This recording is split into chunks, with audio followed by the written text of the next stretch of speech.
In heaven's name. It's a letter, Ma, for you. Who's it from? Aren't you going to read it? Your Pa and the boys will be in soon. We might as well wait. We'll just have to read it again when Pa gets here. Oh, please, Ma, it's for you. You've got it right. Aren't you dying to know what's in it? Seems to me you're the one that's dying.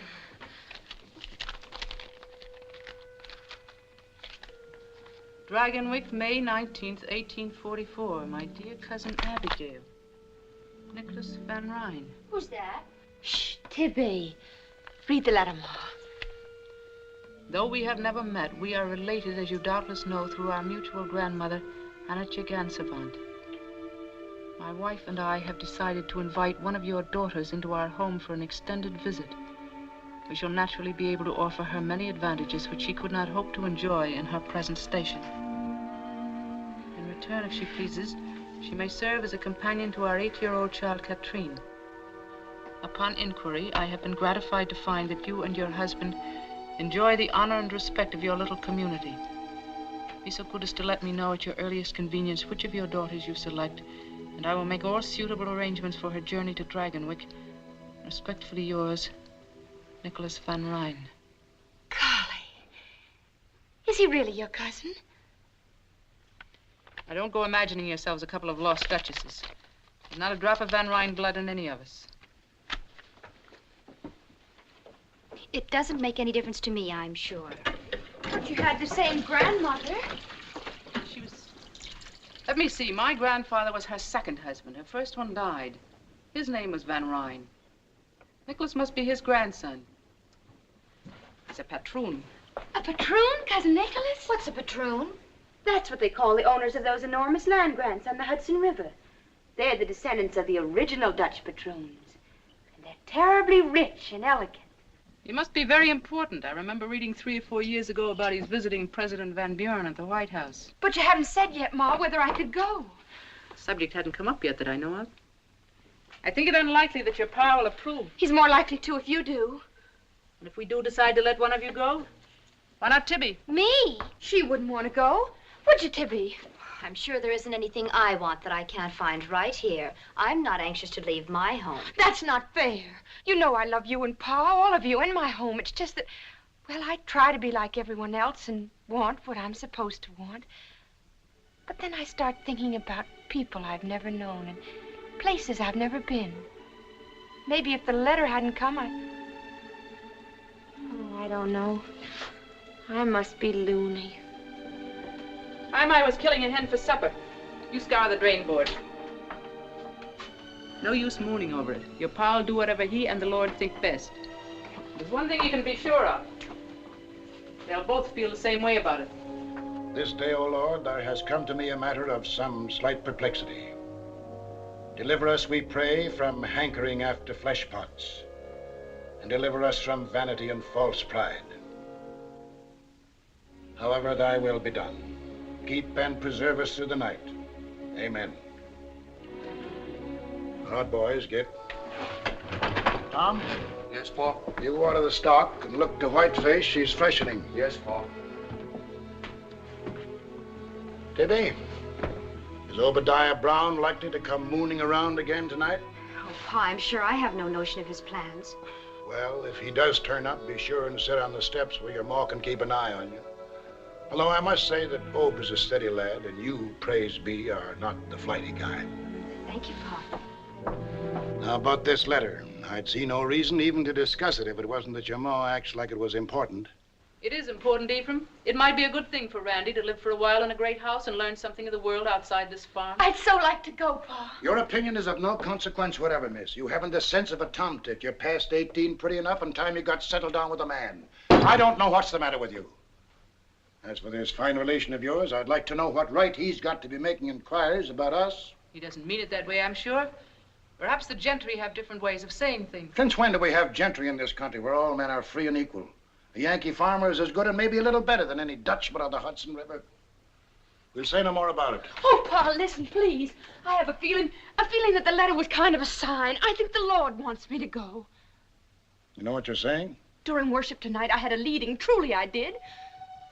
At least put it to the test, Pa, please, and see what happens. Are you speaking the truth? Search your heart. Very well.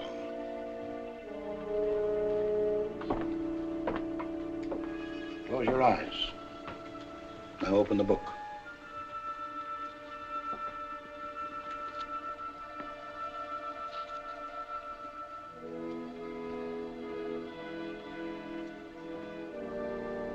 And Abraham rose up early in the morning and took bread and a bottle of water and gave it unto Hagar, putting it on her shoulder and the child, and sent her away.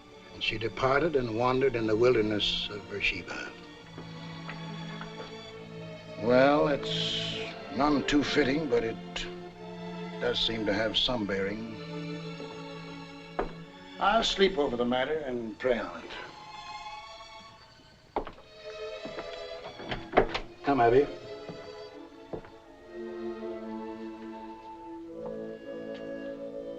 You know, this is the first time I've ever known the Lord to go back on your pa.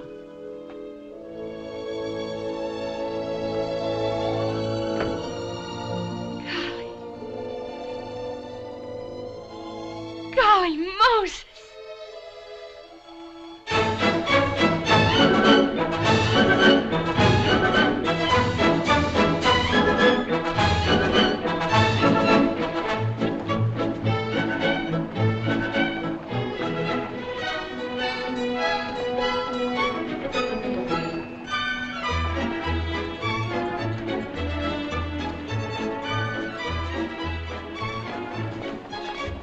Says in his letter for us to meet him at the Astor House, and this is it.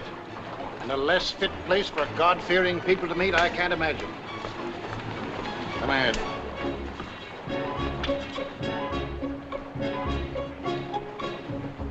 And, what can I do for you, my good man? Are you the tavern keeper?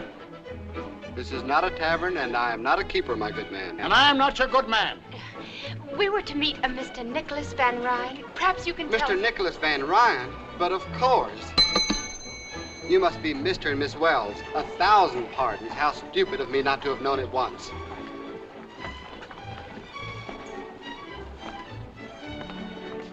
If you will do me the honor to come with me, please. Mr. Van Ryn regrets that he is not here to greet you, but he has directed that you're to have everything you wish. Everything.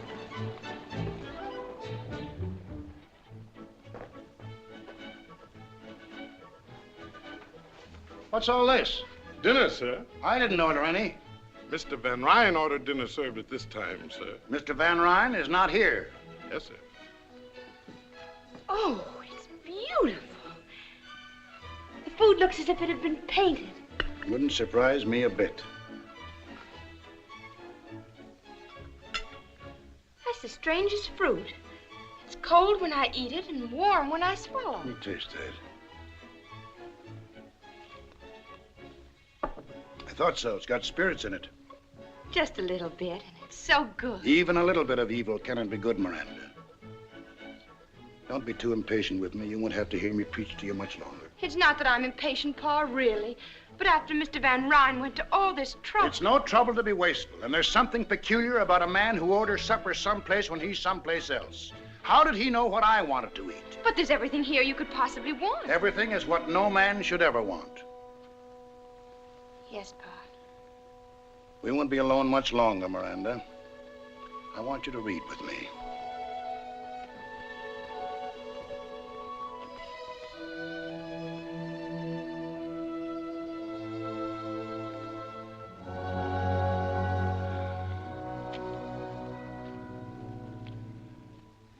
I will sing of mercy and judgment. Unto thee, O Lord, will I sing. I will walk within my house with a perfect heart.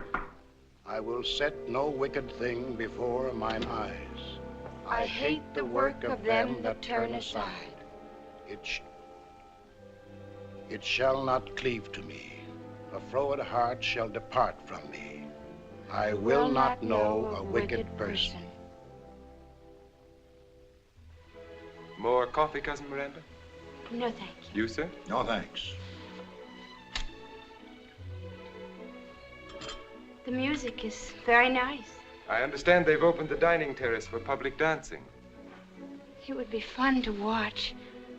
I don't know what made me think you'd be a much older man, Mr. Van Ryn.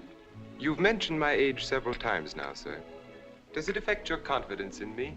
Alexander the Great, when he was younger than I, had conquered most of the world.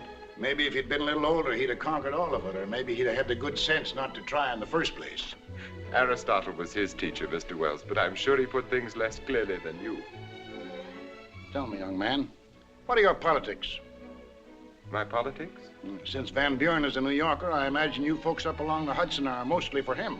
Martin's an old friend and neighbor of mine. Naturally, if he's nominated, my farmers will vote for him. What do you mean, your farmers? The tenant farmers on my land. There are nearly 200 of them. Never heard of tenant farmers. Don't they own their own land? No, it belongs to me. It belonged to my father and his father, back to the first patroon who took title in 1630. I permit the farmers to work my land, and they in return pay me a yearly tribute and a share of their produce. But they can buy the land they've been working if they want to. No. Why not? Because it belongs to me. As a farmer, I'd rather own 1/2 acre of barren rock, free and clear, than work the richest land in the world for someone else. I dare say we don't understand each other's viewpoint. I dare say. Cousin Nicholas, is that the new wall stands they're dancing down there? It sounds very much like one. It doesn't look improper at all. Do you dance the waltz? Miranda. Yes, Cousin Miranda, I dance the waltz, but never in a public place. Oh. Our politics may not jibe, young man, but I like your manners. Well, some good may come to you out of this venture after all. I'm glad you think so, sir. Well, it's time for bed. Don't forget your prayers, Miranda. No, Pa. Good night. Good night, Cousin Nicholas. Good night. Cousin Miranda, Yes? on occasion we dance the waltz at Dragonwyck. Good night.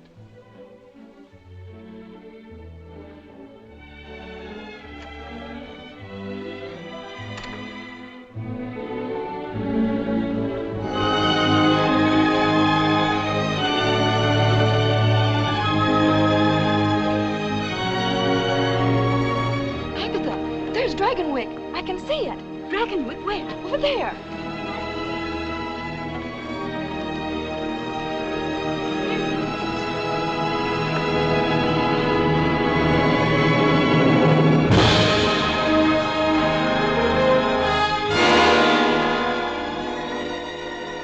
Golly Moses. Cousin Nicholas! Cousin Nicholas! I saw it. I saw Dragonwyck. What have you done with your bonnet? How can you sit there so quietly? I should think that seeing Dragonwyck would be more thrilling to you than to anyone. Nothing can be thrilling that is shared with so many other people. Did you like what you saw? I'm afraid I've run out of words. I've said beautiful so often this afternoon. Every now and then you say golly. I prefer beautiful. I'll try to remember. Do you mind if I keep my bonnet off just a minute? The breeze feels so wonderful against my face. Tell me about Dragonwyck. How many rooms? I've never counted them. And lots of servants? I've never counted them either. Golly. I mean, imagine. The breeze must feel wonderful indeed with a face as beautiful as yours against it.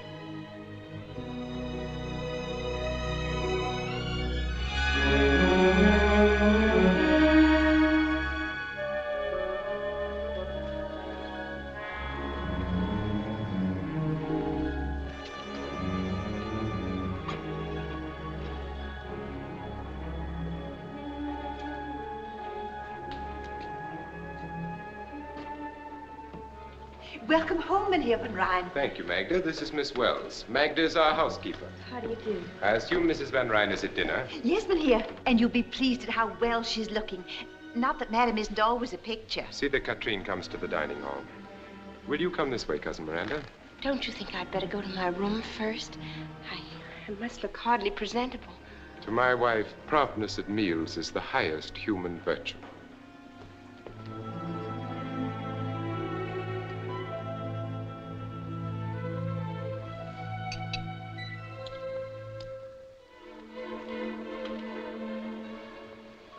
You're back. Yes, as you see, I'm back. I didn't know I would have waited. And here is Cousin Miranda. Oh, welcome to Dragonwyck, child. Thank you. Will you sit here, Cousin Miranda? Thank you. Did you have a pleasant trip, Nicholas? Yes, very. Miss Wells has had practically nothing to eat today, Tompkins. I'd suggest you serve her at once. At once, Mania.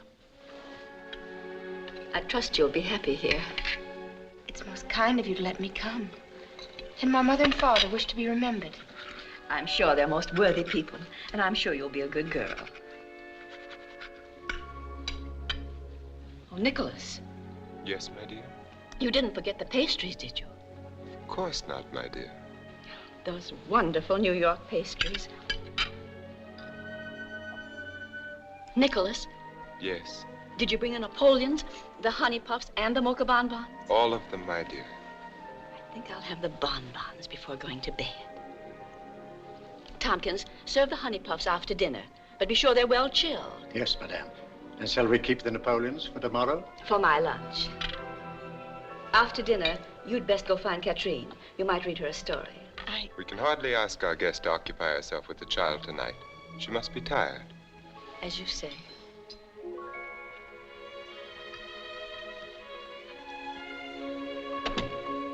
Oh, there you are, Pet.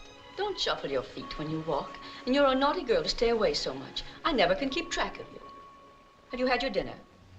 Yes, Mama. This is your cousin Miranda, Katrine. Hello, Katrine. It would be courteous to return her greeting, don't you think? Katrine and I are going to have a lot of fun together. Aren't we? Yes, Cousin Miranda. May I go now, Mama? Oh, I suppose so.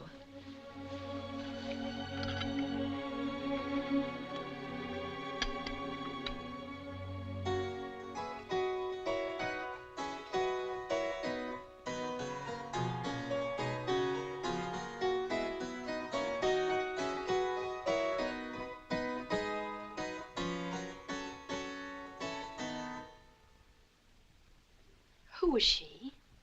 She was my great-grandmother, Azild. Azild? That's a strange name. She looks like a frightened child. I don't know why we keep her hanging there. And that ugly old harpsichord is just an eyesore. The servants have to be driven to dust it. You think we're going to bite them? She was from New Orleans. She and my great-grandfather were married there in 1743. I guess I imagine it was one of those sudden romantic adventures. Tell me some more about them, Cousin Nicholas. Azild and your great-grandfather. Did they fall in love at first sight? No Van Ryn does anything at first sight. But she must have been happy to live here. As it turned out, it didn't matter.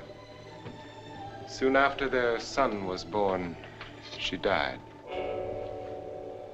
She brought this harpsichord with her from her home. She played it always.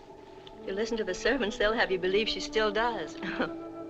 Fortunately, we don't listen to servants or to their superstitions. Oh, no, of course not. Isn't it rather late, Nicholas? Perhaps we should I shall stay up for a while, but if you wish to retire, my dear. Yes, I think I will. Well, good night, then. Good night. Good night.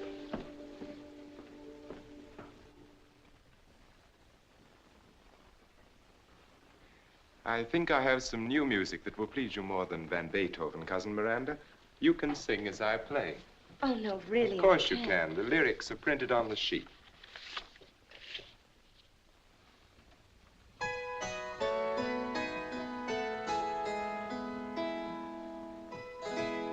I dreamt that I dwelt in marble halls, with vassals and serfs at my side, and of all who assembled within those walls, that I was the hope and the pride. I had riches too great to count, could boast of a high ancestral name, but I also dreamt, which pleased me most, that you love me still the same. That you love me still the same. You read the words with an extraordinary understanding. I've never seen them before. Then perhaps there is someone at home whom you've promised to love still the same? Oh, no. It is getting late. I'm sure you've had an exhausting day. I shall have Magda show you to your room. Thank you. Good night, then. Good night, Cousin Nicholas. Since we are not really cousins, I can see no reason why we should continue to call ourselves so. Good night, Miranda. Good night.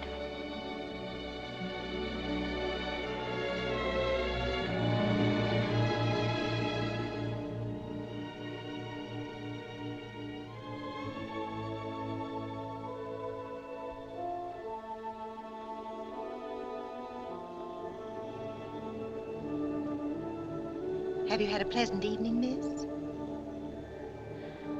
Oh, yes. This is a lovely room, isn't it? Yes, it is. An unusual room. It's unusually beautiful. That isn't what I mean, miss. I do have such a time making myself understood. It's what she brought to this room and what'll never leave it. Was she very young? About as young as you. She must have been very proud to be mistress of Dragonwyck. He never loved her. He never wanted her at all. He wanted their son. He kept her from him. He forbade her to sing and play. He broke her heart and drove her...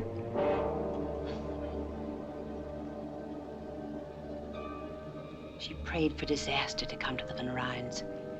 And she swore that when it came, she'd always be here to sing and play. She killed herself in this room. This harpsichord. That's just kitchen gossip. Oh, you mustn't take me seriously, miss. No one ever does. May I take you to your room now? Thank you.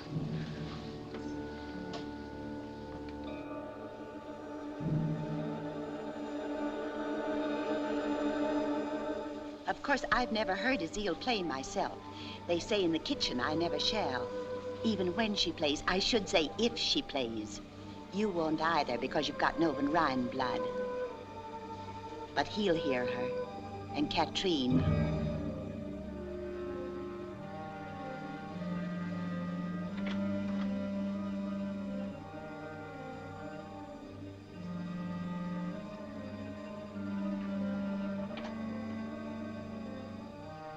Is this my room? Yes, miss.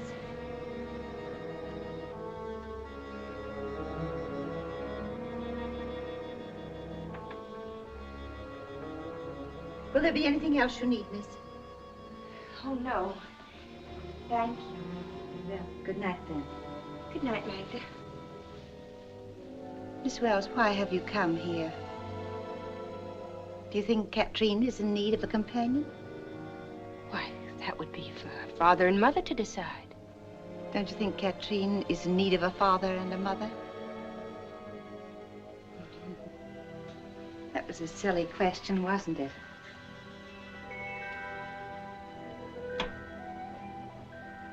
You like it here? Of course I do. Of course you do. You like being waited on. I could see tonight it was the first time. You like peaches out of season. You like the feel of silk sheets against your young body. And one day you will wish with all your heart you'd never come to Dragonwyck.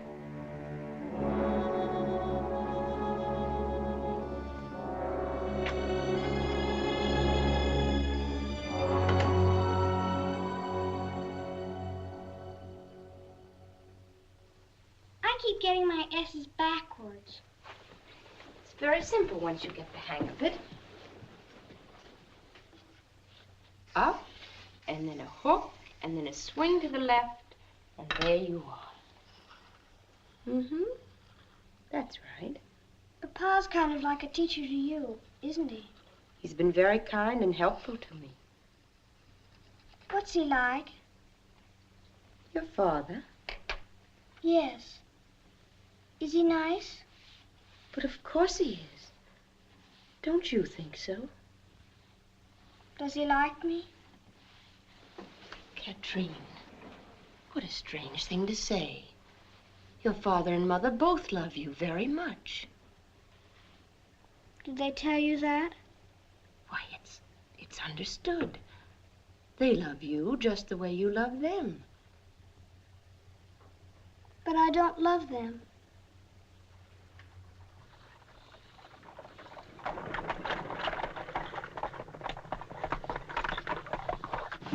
That must be the de Greniers. They've come for the kermesse tomorrow. They're staying overnight. The Count's such a funny-looking little man. It isn't polite to stare. Did you say Count?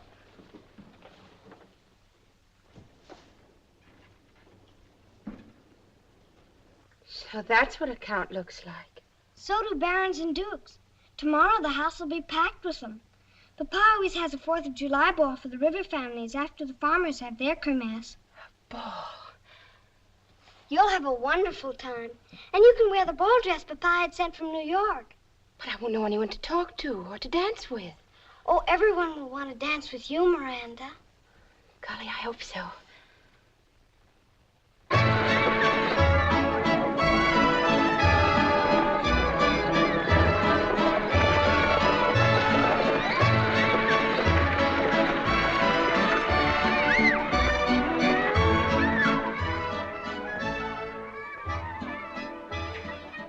I hide every year to watch. Sometimes, after Papa leaves, I go and stand near the carousel. Perhaps you shouldn't have come, Katrine. It's wrong, you know, to disobey. Oh, you're just saying that because you're supposed to. Is there anything wrong about the kermesse? No. Could watching it make me a bad girl? I suppose not. Then it's wrong to forbid me to come. That sounds pretty logical to me. Hello, Dr. Turner. Hello, Katrine.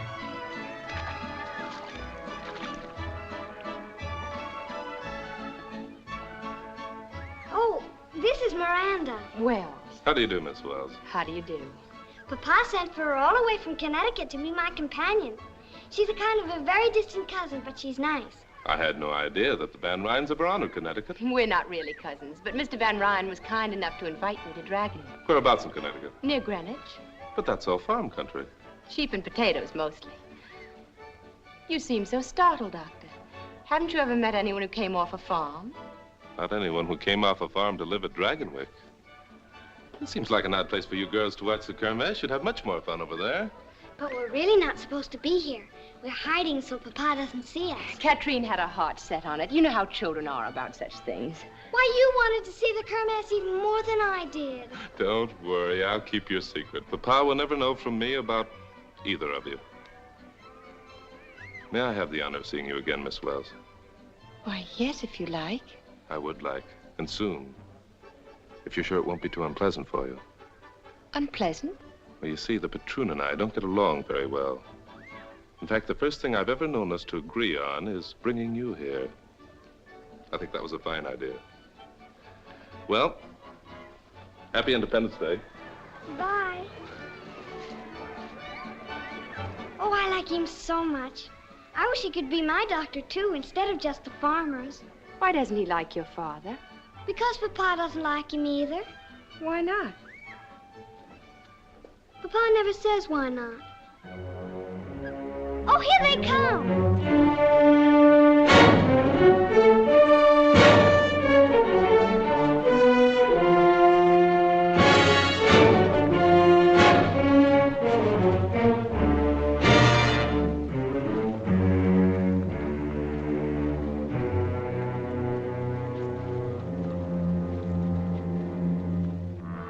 What brings you to our kermesse, Dr. Turner?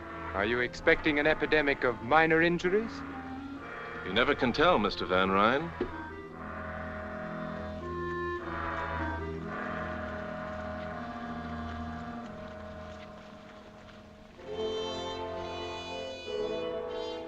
This chair came from Holland with the first patroon. It represents, among other things, over 200 years of extreme discomfort. The patroon is ready. The first man will come forward, bringing with him rent and tribute. Class Bleecker, Hill Farm. Rent, winter wheat, and... You've brought nothing with you, Class? No. Perhaps your crops were poor. My crops were all right. Take your hat off when you speak to the patroon. I'm a free American citizen. I take my hat off to no man. What you do with your hat is your own concern. Are you ready to pay your rent? No. Nor will you ever again get so much as a grain of wheat from me. It is your purpose, then, to farm my lands and enjoy the privileges I allow you without making any return. Your lands? Did you hear that? His lands! For 200 years, the Bleekers have worked the hill farm. And for longer than that, it has belonged to the Van Ryn. We've paid the worth of it many times over, and you know it. Well, here's the finish. I'm sorry to hear it. But since you feel that way, I order you to leave my land by tomorrow noon. If you are not gone, I shall have the proper authorities put you off. Have the next man step forward. Otto Gebhardt. Won't you reconsider your decision, Mr. Van Ryn? Klaus Bleecker and his wife and children have no home other than his farm. Where will he take them? I see you've come empty-handed, Otto. Have you a reason? You know the reason. It's his birthright as a free citizen of a free country. These men are not alone. The anti-rent movement has swept New York State. Man, take your head out of the sand and help to solve this problem peacefully. Because it's got to be solved, peacefully or not. Speak up, Otto. I'll bring the stuff tomorrow, sir, if that will suit. Will the rest of you men step forward, please? I have something to say. Tired of listening and talking and listening!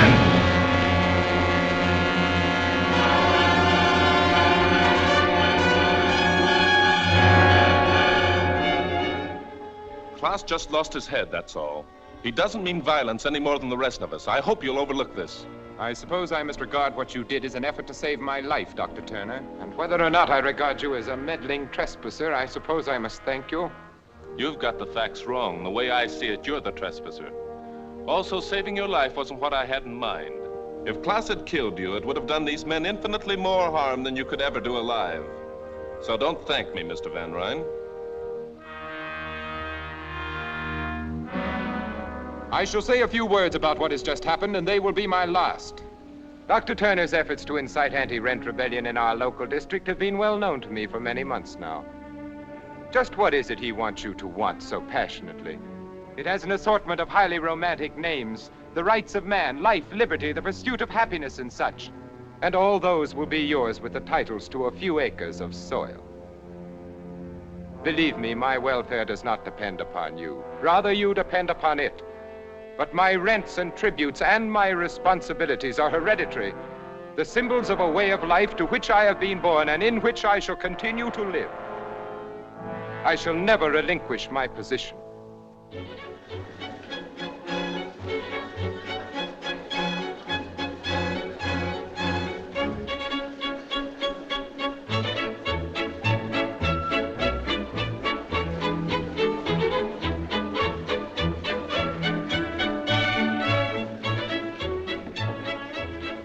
I beg your pardon, mademoiselle.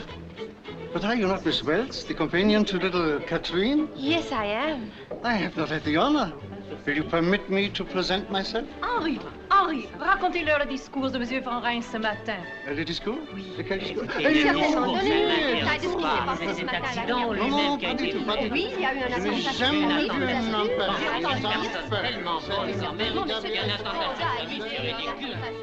I imagine that ever so many parties are being planned for you and dear Harmon. Oh, yes. The DeWints are giving a soiree for us next month. Everyone will be there, simply everyone. Good evening.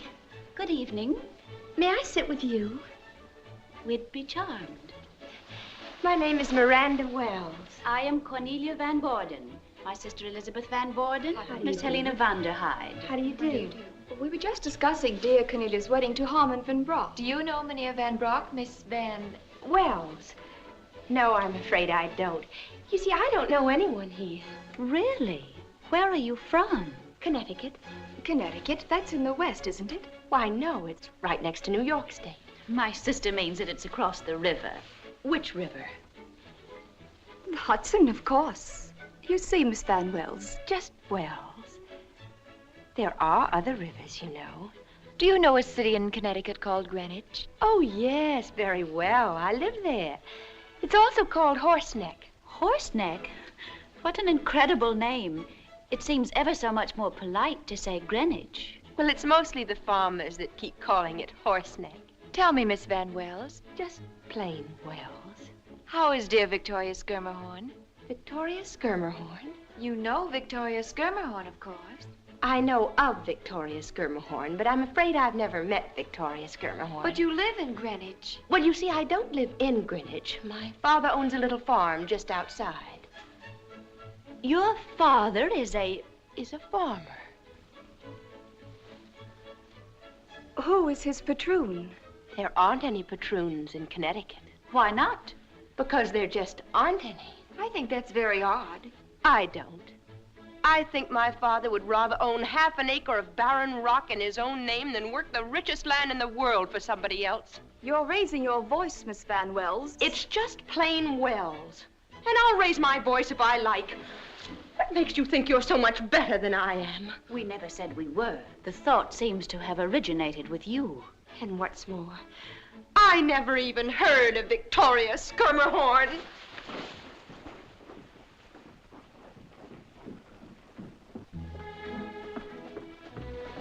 Miss Wells, is there anything I can do for you? No, thank you, Magda. Of course, it's only my humble opinion, but I think you're the most beautiful lady at the ball. That's very kind of you, Magda. All of the servants think so. I can't understand why you haven't danced every dance. Then I suppose most of the gentlemen are spoken for.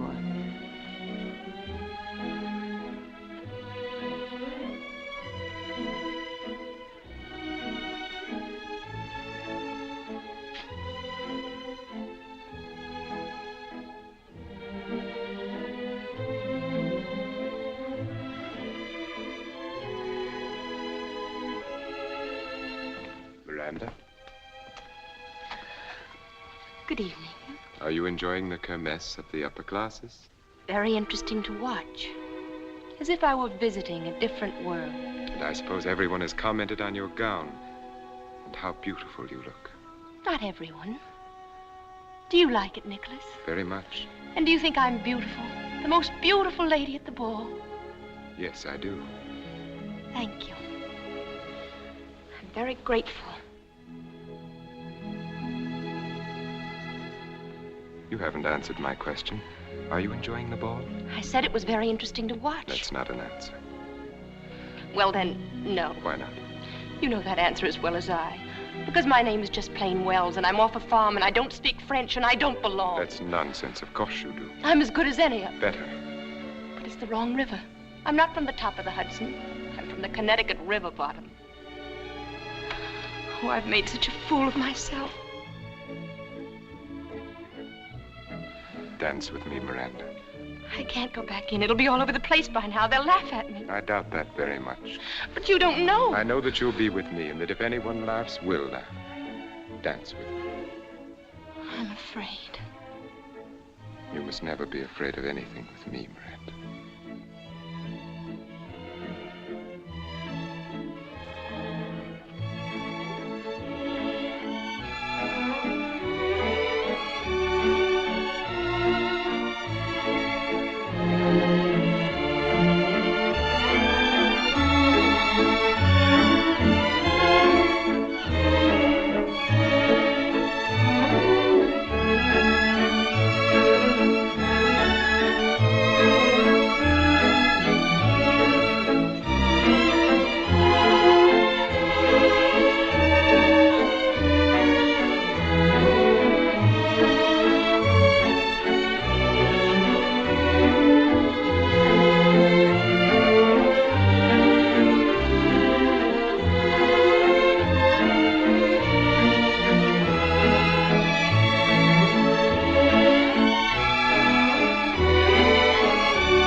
Enjoying the ball, Miranda? Well, aren't you going to answer my question? I can only think of one thing to say, and you won't like it. Say it anyway. Golly Moses.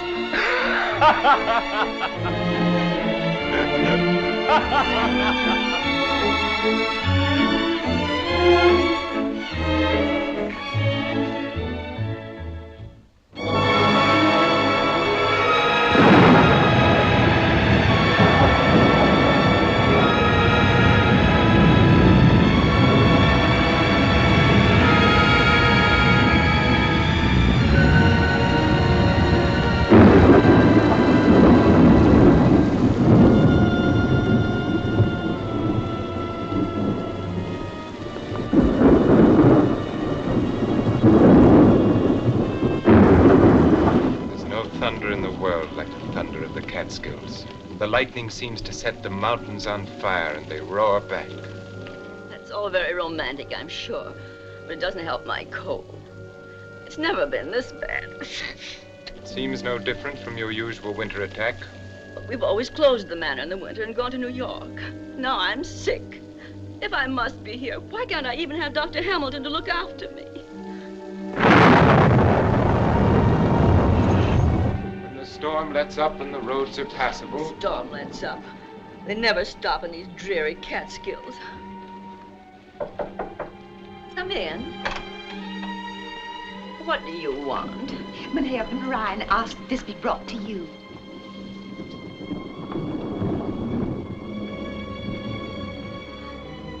Why, Nicholas, it's your favorite oleander. I thought it would brighten your room and perhaps make your stay in bed less unbearable. Oh, thank you so much. Can't remember when anything has pleased me more. How alive it is. As if it were thinking, as if it had thoughts of its own and desires of its own.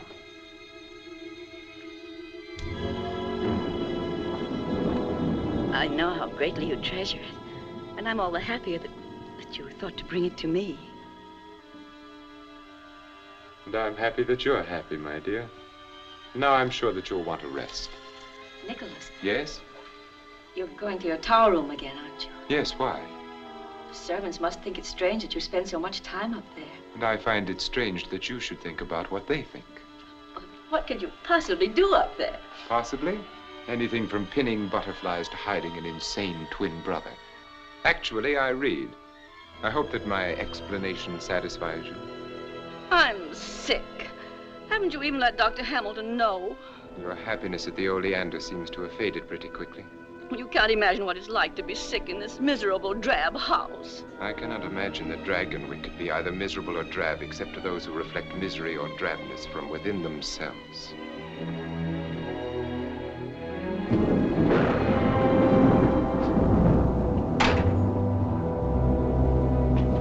Mynheer Van Ryn. What is it, Magda? Is Dr. Turner? No one is sent for a doctor. Turner, what does he want? He's come to see you. He says it's most urgent. My regrets to Dr. Turner. I am engaged and cannot be disturbed. Yes, Mynheer. Never mind.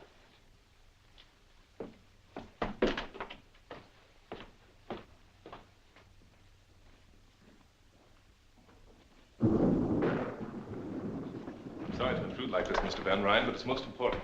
Yes? Klaus Bleeker's been arrested for murder. It's a pity you weren't there to stop him this time. I was there. He didn't kill anyone. There was an anti-rent riot at Smoky Hollow. Klaus wasn't anywhere near the boy that was killed, but they blamed it on him. If by they you mean the patroons, you must also mean me. The farmers aren't going to stand for this. They've threatened to storm the Hudson jail. With shouts of liberty, equality, fraternity, I take it.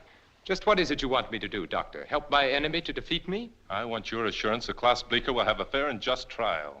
Let me make my position clear, Dr. Turner. Whether Klaus Bleeker lives or dies is of no more concern to me than my life was to him.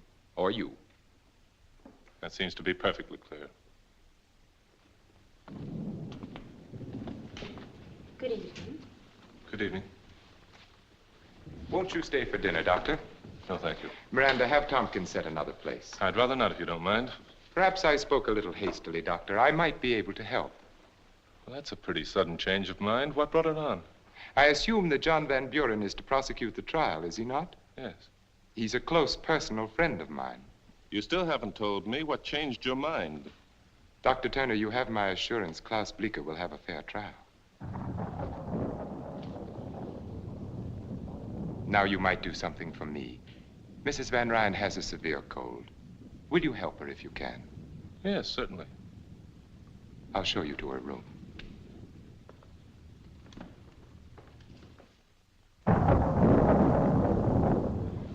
Better take a bit of scraped onion and sugar for that cough, and these drops as directed.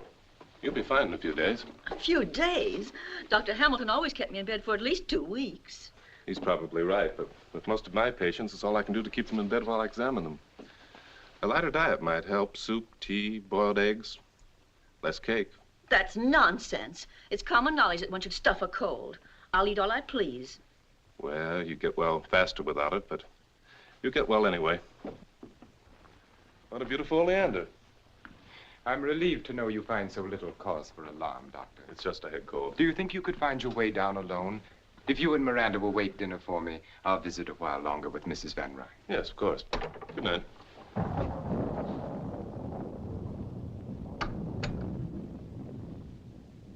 Dr. Hamilton usually encourages you to eat.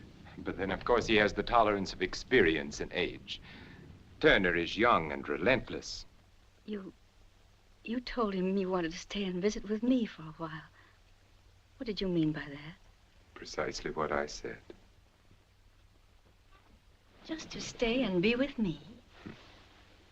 Oh, Nicholas, you confuse me so. Sometimes when you bring me flowers and smile at me, I think... What? That you like me and want me. And sometimes... Yes? I feel that you hate me and would like me to die. Oh, Nicholas. Yes? Do you think... Could we go away together? Away? Alone, just the two of us. When I'm well again. Of course we will, my dear. As soon as you're well again. I feel well enough already. In that case, even Dr. Turner would approve of your finishing your dinner. Shall I bring your cake? Oh, yes, thank you. You know, it's funny. The day we first met, last summer at the Kermesse, I thought we had very much in common. As time went on, we'd have more and more. But the way it worked out, frankly, right now, I don't think you have the slightest idea what to talk to me about. It's funny, isn't it? Would you care for some sherry wine, Doctor? No, thank you. I believe I'll have a glass. Forgive me, please. We fell to reminiscing, and it wasn't until Magda came in that I remembered you were waiting. We shall dine at once. Of course, Doctor, you're not to think of starting back on a night like this. You'll stay over. No, really, I We'll have... consider your objections overruled and the matter settled.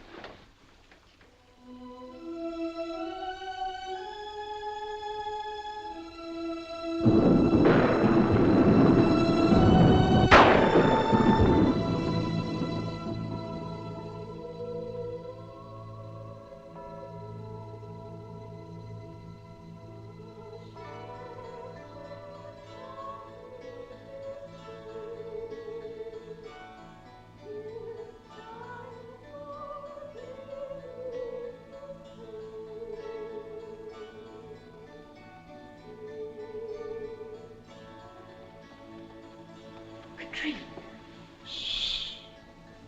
Why aren't you asleep? Because I don't want to sleep. It's so beautiful. What is? Don't you hear it? It woke me up. Such a pretty song from down there. You've been dreaming. It's a lady. She's singing and playing the harpsichord. Katrine. It's like a lullaby. But it must be funny, because every now and then she laughs. There, she's laughing now. Don't you hear it?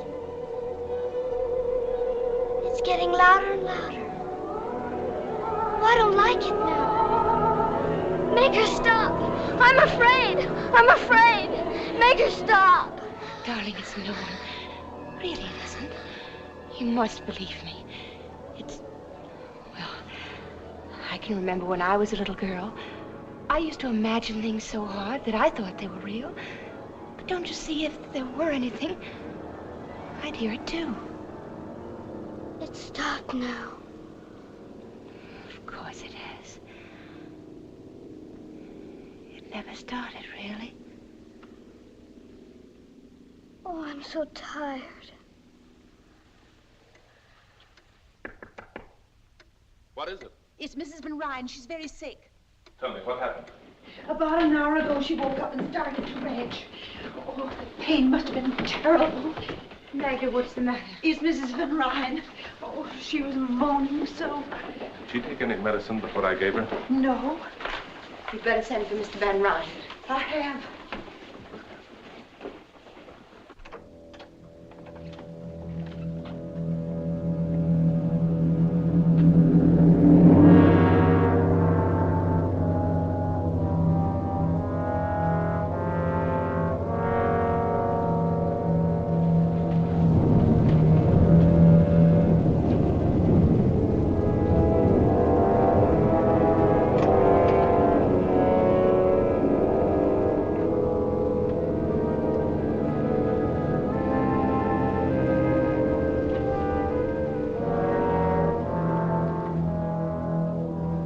Johanna.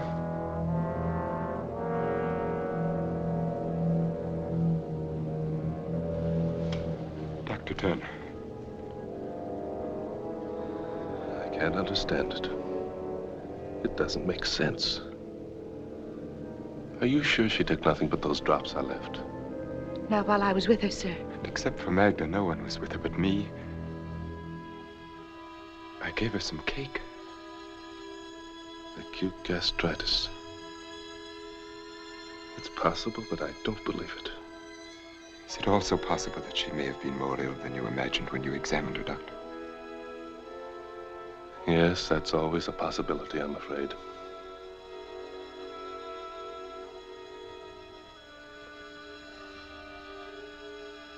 See that the pastor is notified at once. And have him come to me.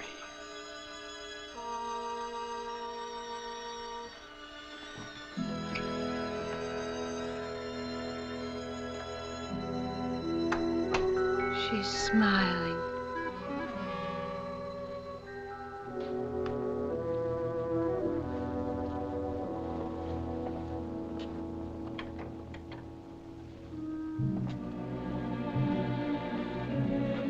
I'm sure he didn't mean that you were to blame. Whether he meant it or not. I don't know why she died. That's shameful, isn't it? For a doctor not to know. It's funny the way she ate. Almost passionately, as if she wanted from eating what she couldn't have. You better get some sleep. Good night. Good night.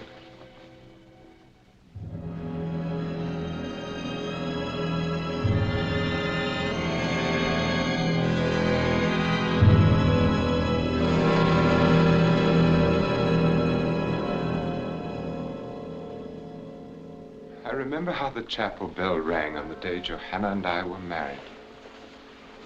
Tonight it is soft and sad, but then it was loud and ugly, and my head ached with the noise. Johanna laughed and said it was a heavenly bell that would ring for us until death. We were never happy, but our life together was tolerable until Katrine was born. And then we knew that Johanna could have no more children, that I was to have no son, that there were to be no more Van Ryns after me, that I was to be the last. I wish I knew something that I could say that would help you. I want to so much. Do you, Miranda? At an unhappy time like this, it must be difficult, I know, to think of anything else. But what has happened was beyond human control, Nicholas. You must have faith. In God, I intend to. I must not feel that my life is finished, and I won't. As long as you are with me.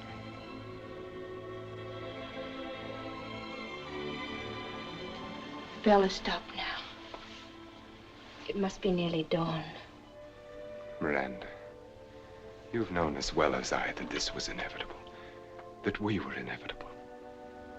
I didn't know who you were, or what, or where. Out of all this world, why should I have called to you and no one else? And why should you have come to me and no one else? It's because you were meant to.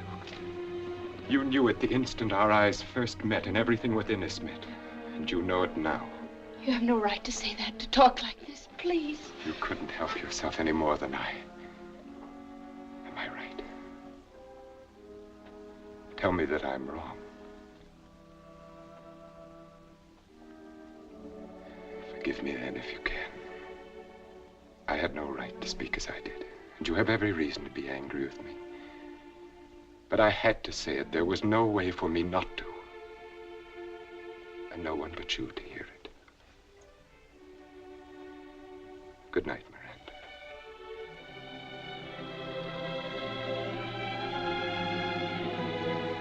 Good night, Nicholas.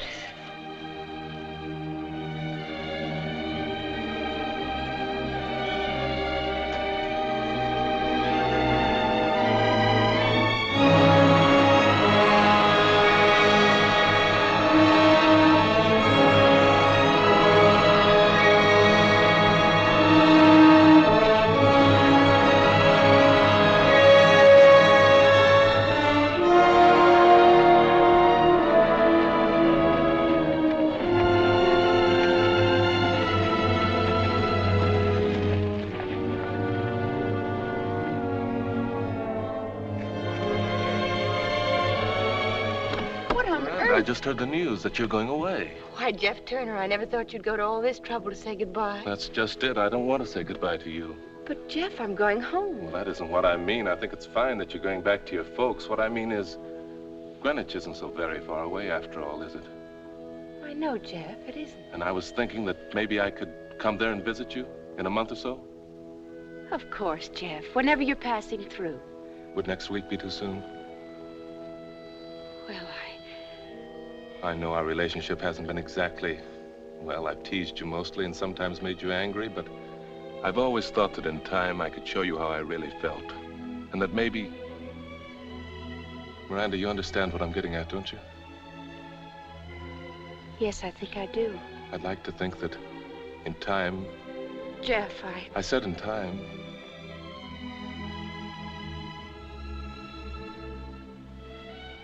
Is it that hopeless? I don't know what to say. Well, there's not very much you can, I guess. Well, have a nice trip. Thank you, Jeff.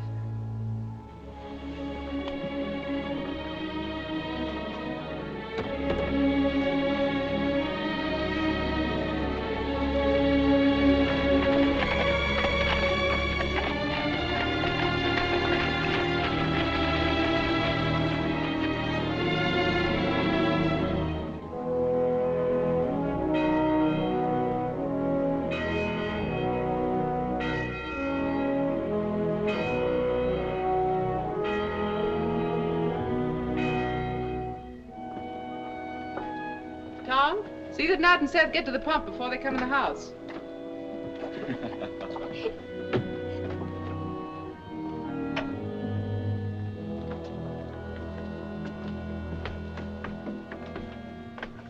Come inside. I want to talk to you.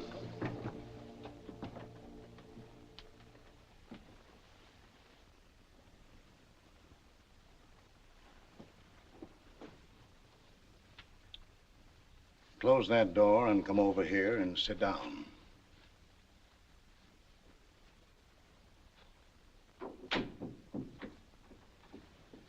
That was a nice sermon today, Pa. Strange you should say that. Struck me you weren't listening too hard. I heard every word. Struck me your mind wasn't on it at all. Where is your mind?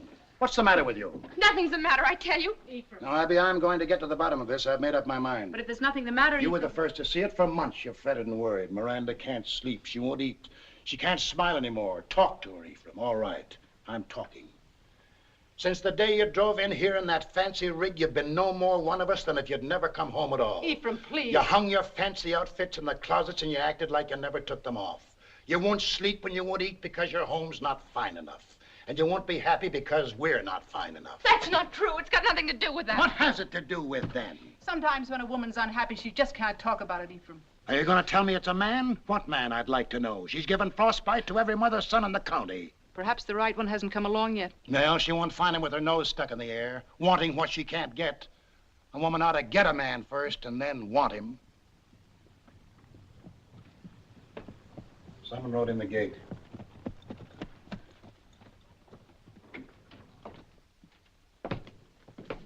Here's a message for Ephraim Wells, Esquire, from Weed's Tavern in Greenwich. Who's it from? I don't know, but I can tell you how to find out. Read it.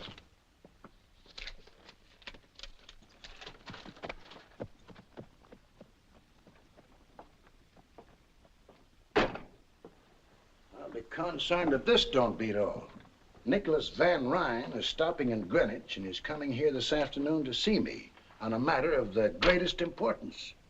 Cousin Nicholas in Greenwich? What in tucket could he want, huh? Miranda?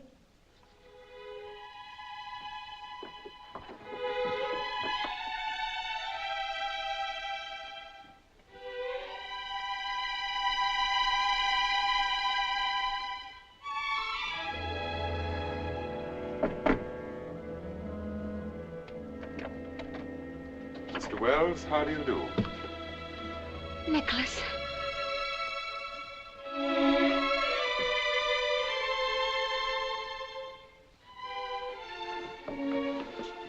Just what is the meaning of this?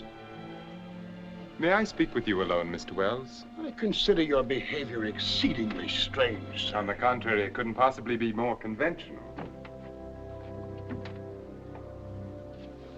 Sure, Mr. Van Ryn certainly handled Pa. That's enough of that. This matter doesn't concern you, not guilty. What did you think of him, Ma? I don't know. We weren't even introduced.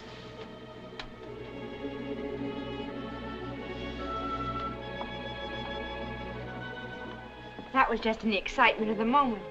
He's such a perfect gentleman. He'd never be impolite to you. I'm sure he has fine manners. He's come to ask Pa. He wants to marry me. I know. How do you know? Ever since you've been home, you've never brought his name up once. A woman's apt to be that quiet about a man she loves. Besides, you've ironed that dress every week now for 2 months. Miranda, child. Yes, Ma. You love him very much. Of course I do. Are you sure? Why do you ask that? It's just... maybe I shouldn't have let you go. Maybe Dragonwyck should have stayed something to read about and dream about. My dreams came true, Ma. Can't you see? Ever since I was a little girl and built a castle in an apple tree. But you can't marry a dream, Miranda. What about him? Do you love him? But it's all Nicholas. Nicholas is all of it.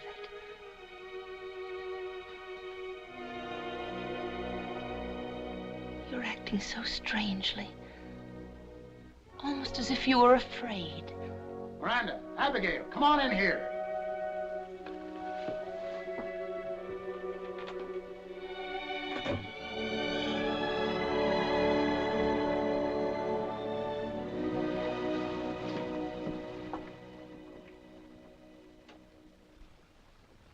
Says he wants to marry you. Says you know all about it. Yes, Pa. Have you considered that your mother and I might object? I've already pointed out to your father at some length that there are no valid objections. And I've already pointed out to you, sir, that I'll make up my own mind. What do you think, Abby? I don't think thinking has anything to do with it anymore, Ephraim. It's something that is, and we must make the best of it. I want to apologize for my rudeness when I entered your house. My only excuse is that I saw nothing and wanted to see nothing but Miranda at that moment. I can understand that, Mr. Van Ryn. You're forgiven. Thank you. I think you should know that I have already called at your parsonage and engaged the Reverend Clark to be here tomorrow afternoon at 3 o'clock. Tomorrow? It's indecent. It's too soon. I want my girl married in a church like a good Christian. I'll have no hole-and-corner wedding here. She has nothing ready, no wedding gown. For once, we will let the ceremony outshine the costume. Whatever dress Miranda wears will be forever cherished as her wedding gown. Got a lot of pretty words. Too many for me. Miranda, you got plenty at stake here. You'd better say something. I'll do whatever Nicholas thinks best. So be it. Amen, Mr. Wells. And now I must return to Greenwich. Miranda, will you walk with me to my carriage? Until tomorrow, then. Goodbye.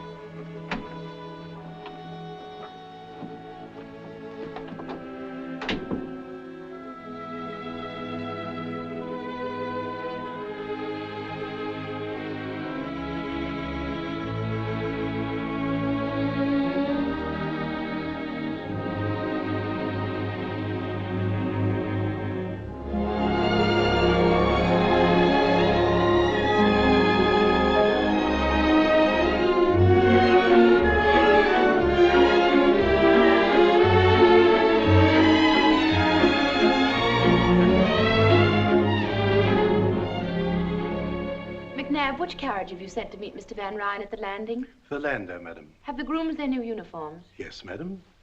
Here are the menus for the week. Thank you, madam. And Mrs. McNabb, I've just written Miss Katrine that we found her doll. Please be sure that it's packed carefully. I wouldn't want anything to happen to it. Certainly, madam.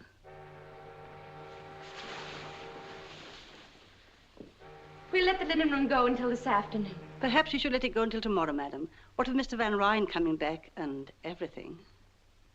I won't overdo it. And remember, not a word to Mr. Van Ryn about everything. I want to be the one to tell him. Of course, madam.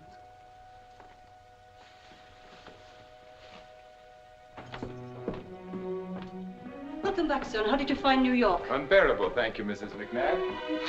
Nicholas. How lovely you are. I'd almost forgotten how lovely you are. I'm not when you're not with me. I'm not anything. 3 long weeks. Have you missed me? Have you been well? I missed you terribly. And everything has been just fine. As a matter of fact... I'm having our townhouse entirely redone. A new music room. We must plan a series of entertainments for the winter season. Mrs. McNabb said I'd find you here. Oh, I beg your pardon. I didn't know. That's all right, Peggy. This is Mr. Van Ryn. Was it anything important? Well, it was just to remind you that you ate none of your breakfast this morning. And all your favorite dishes, too. We won't talk about food if you don't mind. You'll eat every bite of your lunch or there'll be quite a bit of talk. You carry on as if you'd cooked it yourself. Me? I couldn't cook the bottom of a pan. But she managed to burn my best India muslin negligee. That I did, sir. The ironing is worse than the cooking. And she ruined it completely when she tried to sew it together again. True. Me sewing is even more horrible than me ironing. What would I be wanting with the likes of a greenhorn like you? Can you tell me? That I can't. But you'll eat your lunch just the same. And what was that strange little creature? That was Peggy. Peggy O'Malley. I assumed it had a name. What was it doing here? I've engaged her as my personal maid. Your maid, that untidy little cripple? She's not untidy, and her leg's no fault of hers. She's had a miserable life. It's the strangest recommendation I've ever heard. She's bright and willing and good to me, and Nicholas, I want her as my maid. I shall have McNabb give her some extra money and a good character. It's so little to ask. Please, Nicholas. Deformed bodies depress me. Perhaps I can divert your attention with this. I brought it for you from Mr. Tiffany's new shop. How dare you say that? How dare I? You speak as if her crippled leg were a weakness on her part rather than merely God's will. We'll agree then it is God's will. Now perhaps we can discuss your plans for the Kermesse ball. Are they progressing nicely? Madame de Clos swore to me that your gown will be finished and delivered to you in time. She needn't overwork herself. It's very likely I won't need it at all. What do you mean? The Van Bordens sent their regrets yesterday. Their regrets? A previous engagement or some illness in the family. I forget what excuse they used. I see. That makes the 8th refusal in 4 days. It's only because of me. Because you married me. Miranda. You are Mrs. Nicholas Van Ryn. You will be with me wherever I am always. Luncheon is served. Thank you, McNabb. Nicholas. Yes? Sometimes I think that we... That we what? I think about that night. The night she died.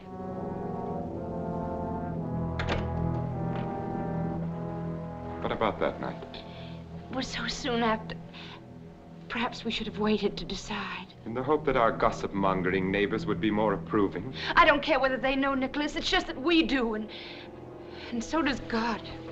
I've never heard you speak so childishly, Miranda. You might well be on your father's knee. Do you believe there is a God who spends eternity snooping on human behavior and punishing all violators of the pastor's latest sermon? That's not what I mean at all. What do you mean? Well, I believe that God has put a sense of right and wrong within all of us. And that when we do wrong, no matter if no one else knows, we do. And you've remembered that ever since your Sunday school days, haven't you? That's a good girl. Now let us enjoy our lunch. Nicholas, you do believe in God. I believe in myself, and I am answerable to myself. I will not live according to printed mottos like the directions on a medicine bottle.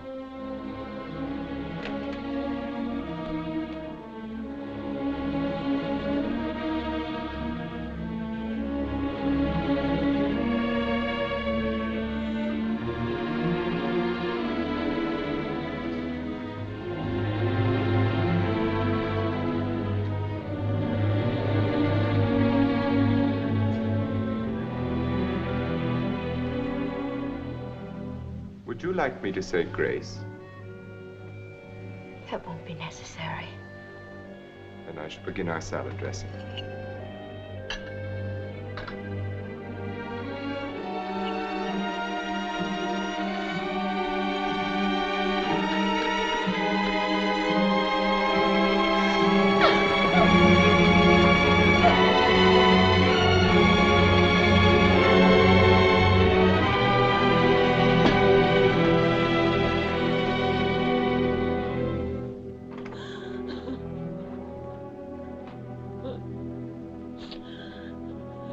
Possible excuse can you have for humiliating me like that? Miranda, what is the matter with you? I believe in God. It is your privilege. I have no intention. And so will my child believe in him. Miranda. And I will pray to God to make him healthy and strong and happy. Miranda, is it true? Yes, are you glad? And now may I have Peggy as a reward, if nothing else? Have I done something to please you at last?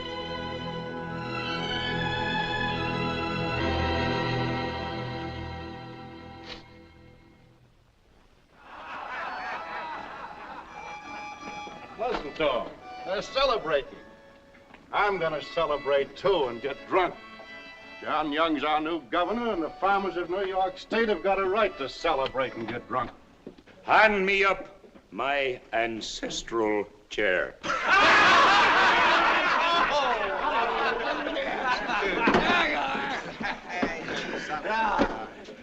Take off your heads in the presence of the patroon. Tom Wilson, come forward, bringing all your money and all your crops, and thank the good, kind patroon for taking them off your hands. I don't have to know more. John Young's the governor, and the Constitution's been changed. I can buy my farm. It's the law. That's right.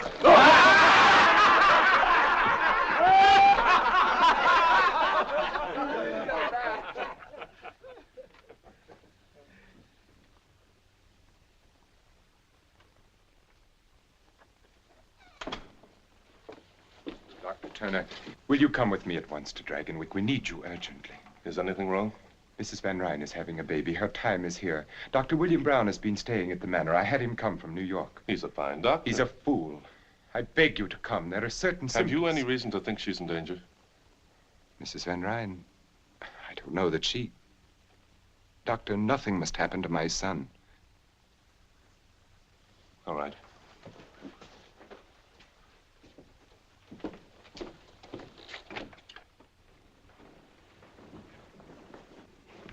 She's been took back, and they won't let me near her. Please, let me go to her.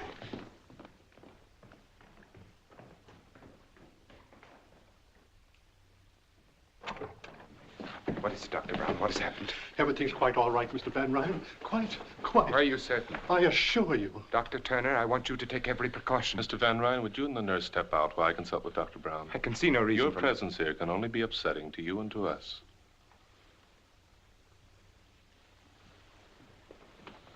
Dr. Turner, thank heaven you've come. I can't assume this responsibility alone any longer. The man's a maniac. I think he'd kill me if anything went wrong. Nonsense. My dear fellow, you just don't know. When I tried to resign from the case and return to New York, he had me locked in my room. He watches me all the time through those icy eyes of his. Sometimes I think he's mesmerizing me. Have you been giving her laudanum? Yes. As far as he is concerned, everything's quite normal. There is an irregularity in the child's heartbeat. But as you know, it's sometimes hard to catch through the stethoscope. Yes, it often is. I think I'll wait until she wakes a little before I examine her. In the meantime, Doctor, why don't you get some rest?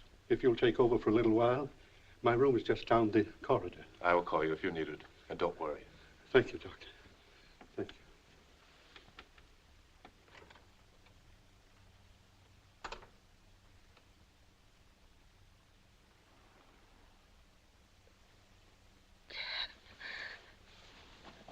Hello there. I don't know whether to believe this or not. You can believe it. Are you going to take care of me now? Yes. I'm going to take care of you now. That's good. It'll be all right now. I'm not afraid anymore. Don't be afraid. Call Dr. Brown. Help me. I'll always help you.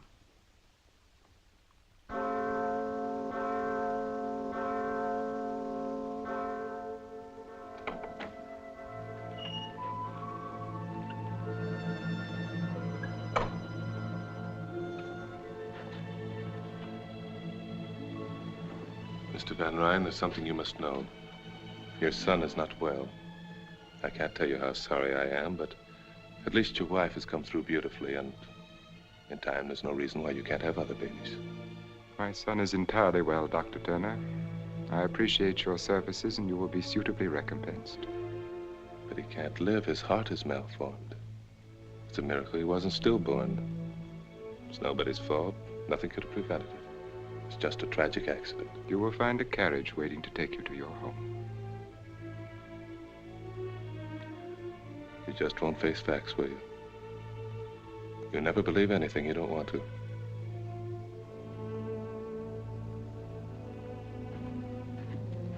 And there is no reason for you to see Mrs. Van Ryn again. Good day, Doc.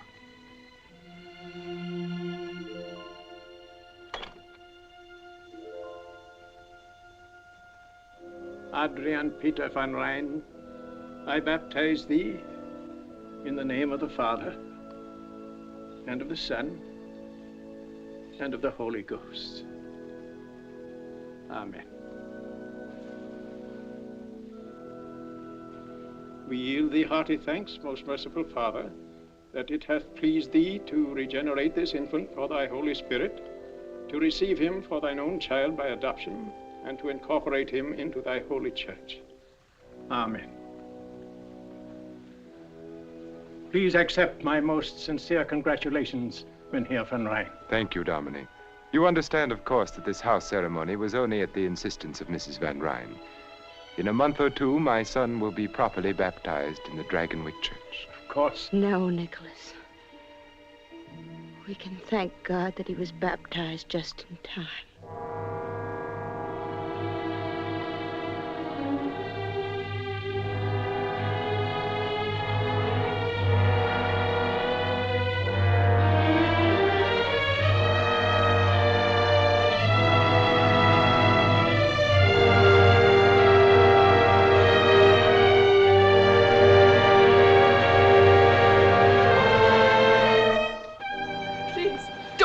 Now, please. You loathsome little cripple. Why should you have been permitted to live and not my son?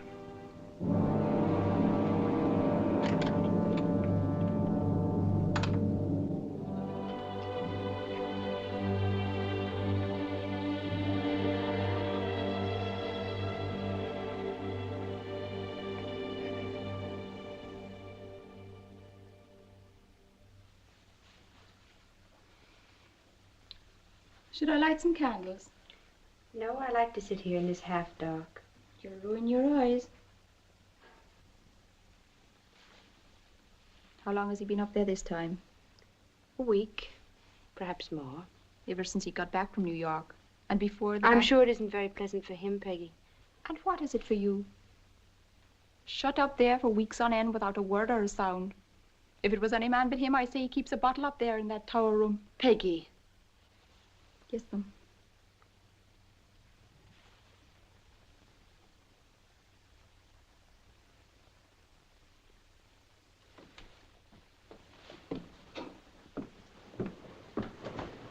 I'm going with you.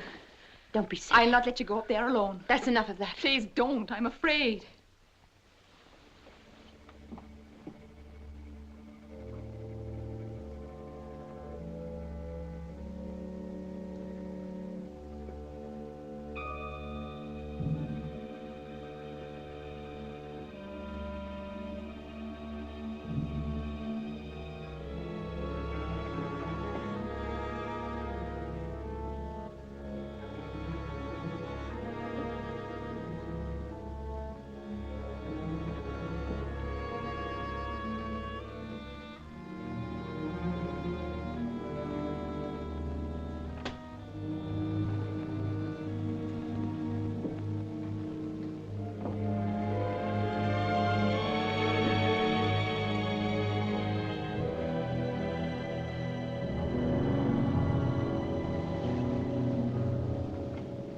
Oh, it's you. Yes, Nicholas.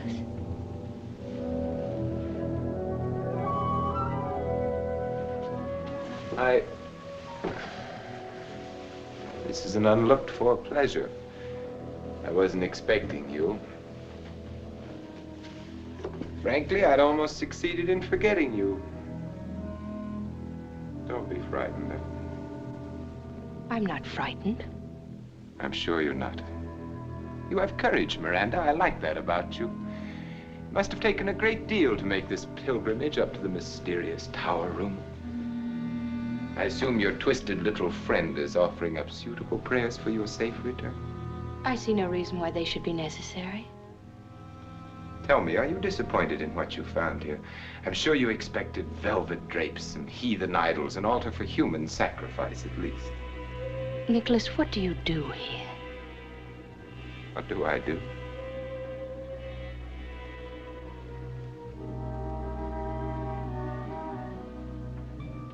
I live. I'm sure you mean a great deal by that, but it isn't very clear to me. Didn't expect you to understand. How could you? Don't be offended. By ordinary standards, you're quite intelligent. But I will not live by ordinary standards. I will not run with the pack. I will not be chained into a routine of living which is the same for others. I will not look to the ground and move on the ground with the rest. Not so long as there are those mountaintops and clouds, and limitless space.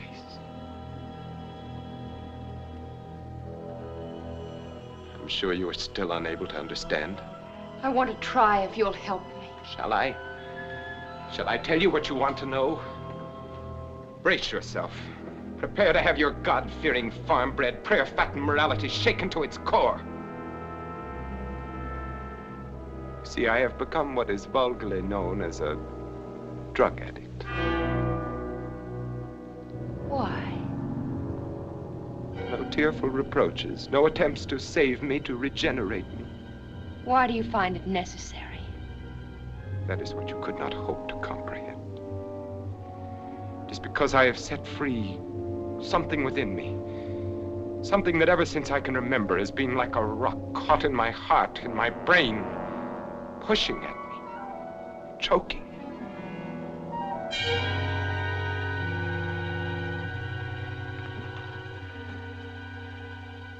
I know you better than you think.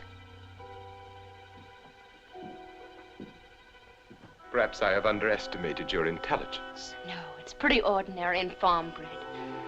I couldn't follow everything you said, but I think it's pretty simple. You're just plain running away. Is it as simple as that? I've seen farmers with their crops ruined and their cattle dead, and most of them just go to work. But some of them blame their troubles on God and get drunk. forget, to run away and hide. That's what you're doing, Nicholas. Whenever you've come up against something unpleasant that you couldn't change, like the rent law. Or the death of my son. Our son. Get out of here. Nicholas, let me help. I don't need to be helped. Help me, then. Please don't shut me out like this. Let me be unhappy with you and happy again. Let me be part of you. Let me love you and love me, too.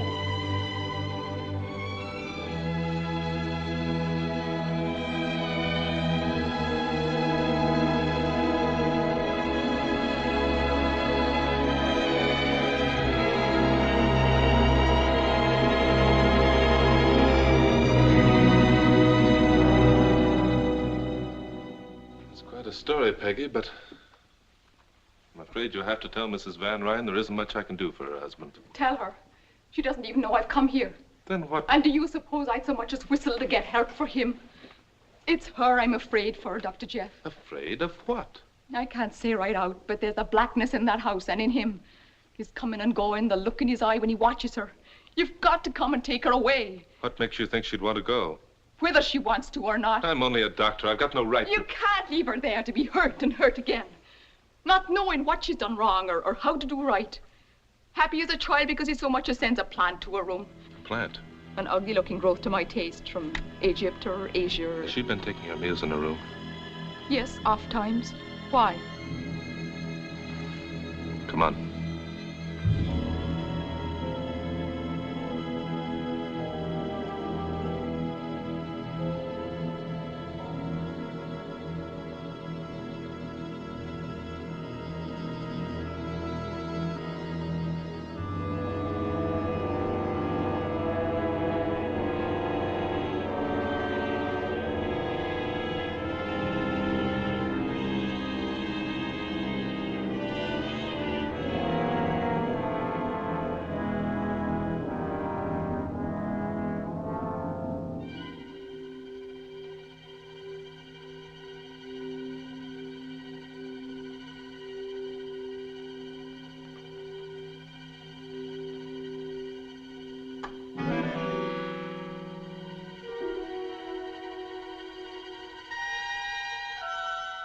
Please don't stop on my account. Your father wouldn't have. I remember how he continued to read so doggedly. Ephraim Wells took his religion without flinching the way a strong man should. Nicholas, what do you want? I appreciate the warmth of your greeting, the quick happiness in your face at my appearance, your pleasure at my company. Why have you come here? Inasmuch as this is my house, must I explain my presence in it? Of course not. Forgive me, I'm so tired. I'm sure you are. This has been a trying time for you. And yet, strangely enough, your tribulations seem to have become you. I cannot remember you more beautiful than you are now. And your beauty amazes me as much now as always. Your strength, the earthiness of your peasant stock, and more, your grace, your unexpected look of quality. It would be a pity if we were not to have another. If you were barren. That's a matter of the Lord's will. Yes, the Lord. I'd forgotten. The Lord who giveth life and also takes it away. Why did he take my son's life? I have no way of knowing that. It could not have been without purpose. No one gives life, takes it without purpose. Why do you suppose you are here, Miranda? By the Lord's will or by mine? What you are is the reflection of what I wanted you to be. You live the life that I gave you. Now you do look frightened. What are you thinking? Of Johanna. Why? I don't know.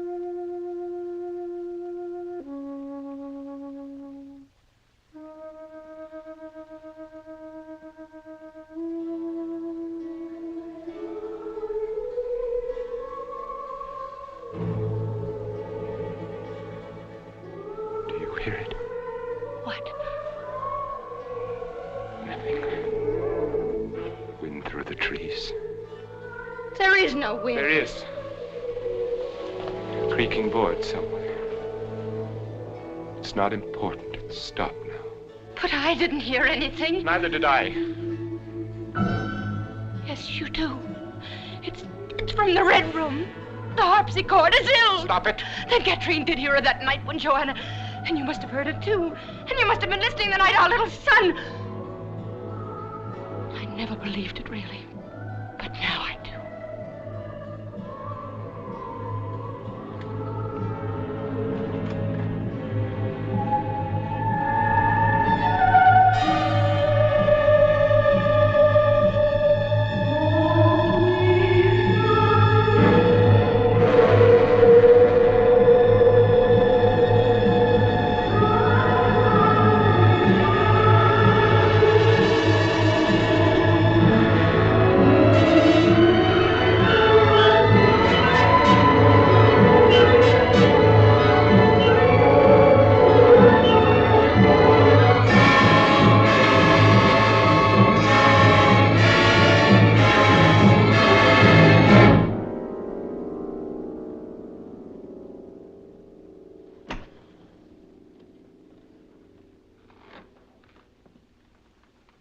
I just happened to be passing by, and I thought I'd drop in. Passing by. I see. Summoned in the best heroic tradition by the faithful little cripple. And have you an army of farmers equipped with pitchforks lurking in the garden? No. That fight's all over, and you lost it. But Peggy seemed worried about you, so I Do I thought... look as if I needed medical aid rushed to me in the dead of the night? You can hardly expect a diagnosis from me based upon your appearance alone. It's good to know you have become more careful in your diagnoses, Doctor. I can recall when you were less thorough. I've improved a lot since then. There was much room for improvement. May I be frank? You're not a very good doctor, Dr. Turner. There are too many things you should know that you don't.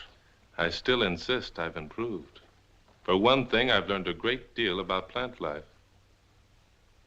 I would think that human life were more to the point. I've discovered that the two are strangely related. You know, in a way, you're responsible for it all. How nice. We must discuss your discoveries sometime soon. What about right now? Jeff, what are you doing here at this time of night? The patroon and I are discussing flowers. Flowers? And while we're on the subject, I suppose you've thanked him prettily for the lovely plant in your room? I don't understand. It doesn't matter, he does.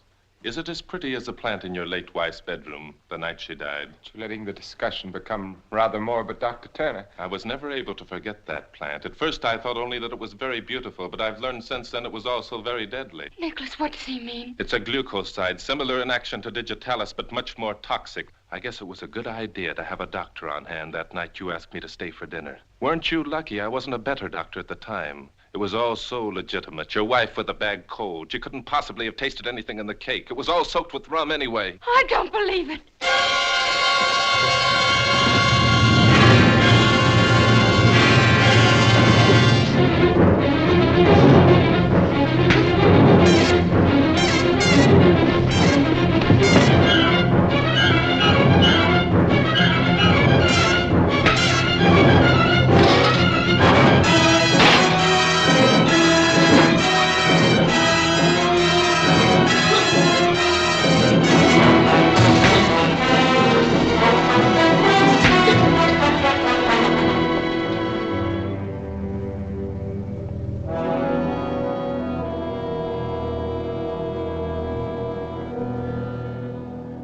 Miranda, you better come with us.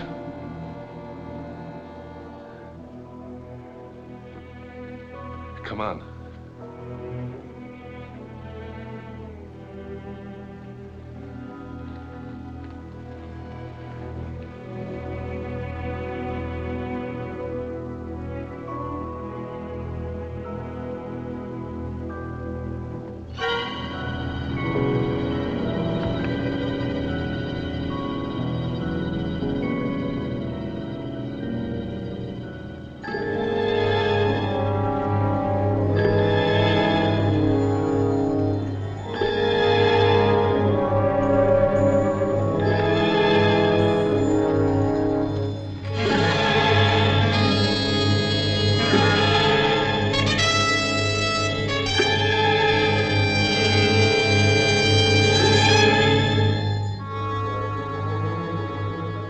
Tom Wilson, Jeb Ribbling, Gebhardt, Brown, Berger.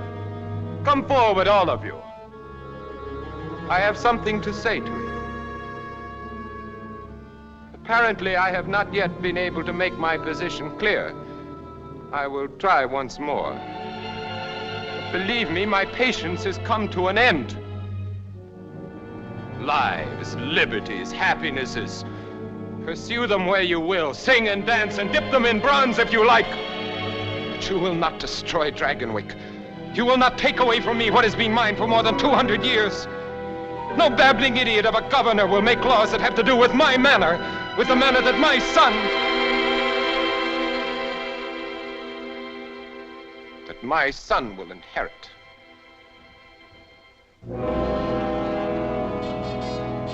Oh, it's Dr. Tierney. What are you doing here? You are not wanted. You're trespassing. I don't want you here. I don't need you anymore. There was a time when you knew too little and I could use you, but now...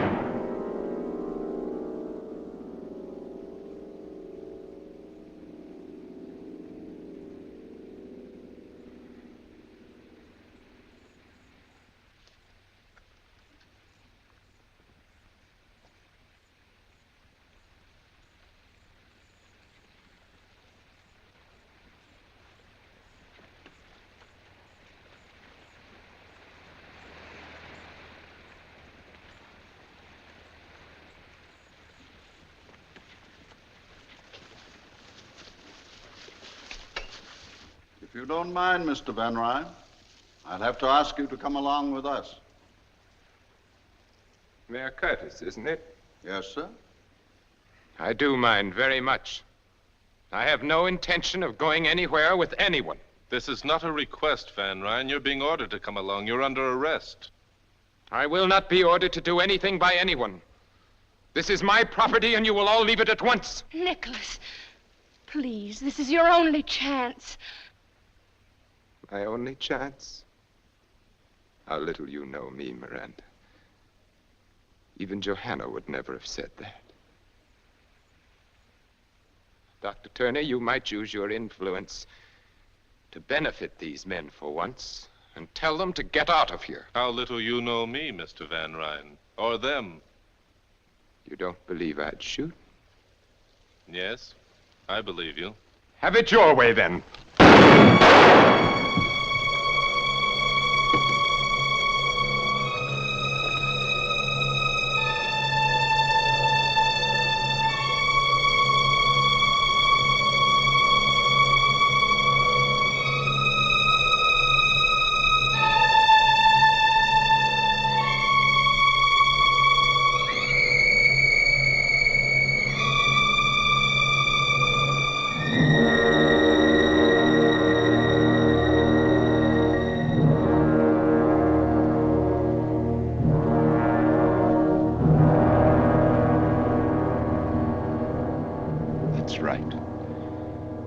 Take off your hats in the presence of the patroon.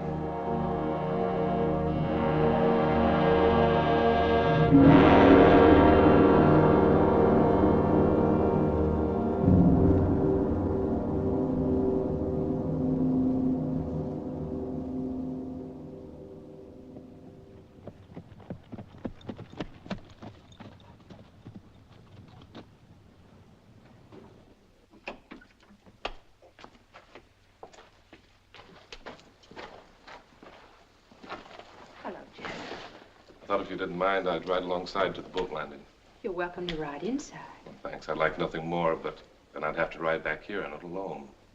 You understand? Of course I do. Goodbye, Mrs. McNabb. And thank you for everything. It'll be lonely here without you, Mrs. Van Ryn. Mrs. Van Ryn. Suddenly it sounded strange to hear you call it that.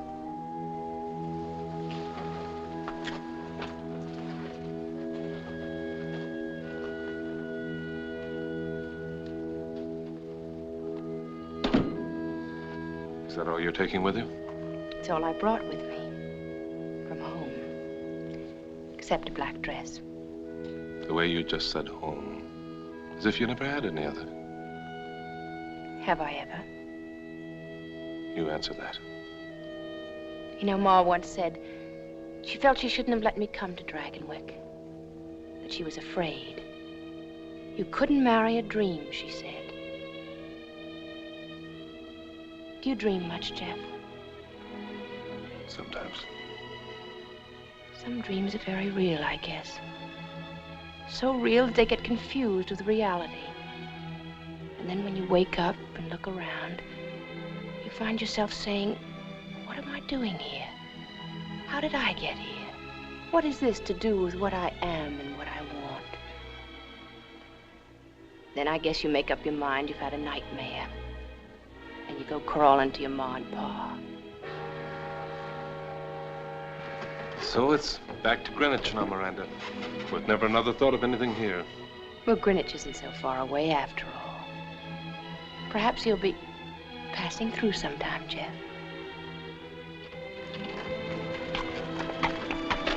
Would next week be too soon?